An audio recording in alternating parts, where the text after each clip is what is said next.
میں آپ سے عرض کر رہا ہوں جہاں لوگوں نے لاکھوں دیے، کروڑوں دیے، سینے کھول دیے، ہر بندے نے الحمدللہ کردار ادا کیا، سیاسی، سماجی، فلاحی، وہاں غریب لوگ بھی آگے بڑھے، اپنی خدمات پیش کی، غرباء نے۔ وہ حضرت جعفر رضی اللہ تعالیٰ عنہ فرماتے میں ایک باغ میں گیا، حضرت عبداللہ بن جعفر کہتے ہیں رضی اللہ تعالیٰ عنہ، ایک باغ میں گیا تو ایک غلام کی روٹی آئی، مزدوروں کی روٹی آتی ہے نا کئی دفعہ، کہتے 3 روٹیاں آئیں تو وہ بندہ دوپہر کو روٹی کھانے لگا۔ جب بندہ صبح سے کام کر رہا ہو تو دوپہر کو پورا تھک جاتا ہے، اور میرا یہ کہنا ہے کہ روٹی مزہ بھی مزدور کو ہی دیتی ہے، کیونکہ وہ جس لطف سے کھاتا ہے تھکا ہوا، اور پھر بعد میں جو اس نے کام کرنا ہے جس طرح وہ اسے ہضم کرتا ہے، یہ کام بھی اسے دیتی ہے۔ جو لوگ روز مرغن غذائیں کھاتے ہیں ان کے تو پھر نخرے ہی ختم نہیں ہوتے، یہ میں نہیں کھا سکتا، یہ مجھے پسند نہیں ہے، وہ اس کا پورا مزہ بھی مزدور ہی لیتا ہے، جو پھر پورے ذائقے سے، اچار سے بھی پورا ہی لطف اندوز ہوتا ہے۔ تو حضرت عبداللہ بن جعفر کہتے ہیں وہ غلام بیٹھ کے نا باغ میں مزدوری کر رہا تھا تو اس کا کھانا آ گیا، 3 روٹیاں کھانے میں آئیں۔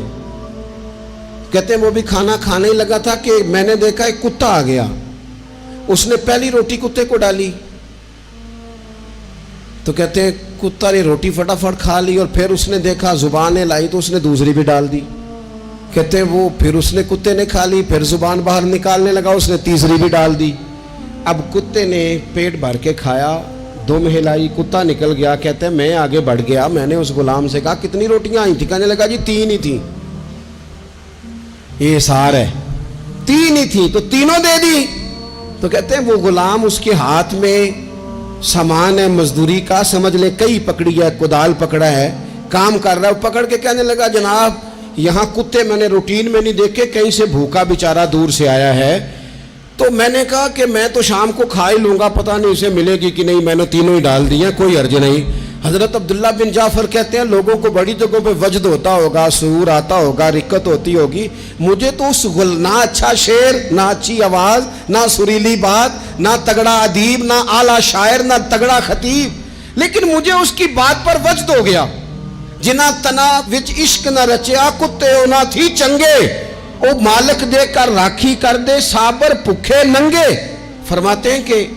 میں نے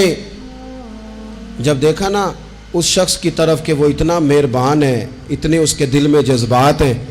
فرماتے ہیں میں دوڑا گیا، میں نے معلومات کی کس کا غلام ہے، مجھے پتہ چلا کہ فلاں کا غلام ہے۔ کہتے ہیں میں نے وہ غلام بھی خریدا، اور جس باغ میں وہ مزدوری کرتا تھا وہ باغ بھی خریدا،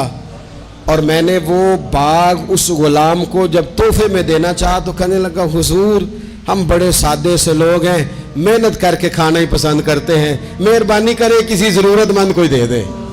سانو تخت ہزارے دی لوڑ کیے، نالے کی لگے شہر بمبول دے نال، اسی تے اپنی بال کے سیکنے ہاں، سانو کی لگے کسی اور دے نال۔ تو ان لوگوں کے جو جذبات ہیں غرباء کے، دینے کے، یہ بھی بڑے قابل ستائش ہیں۔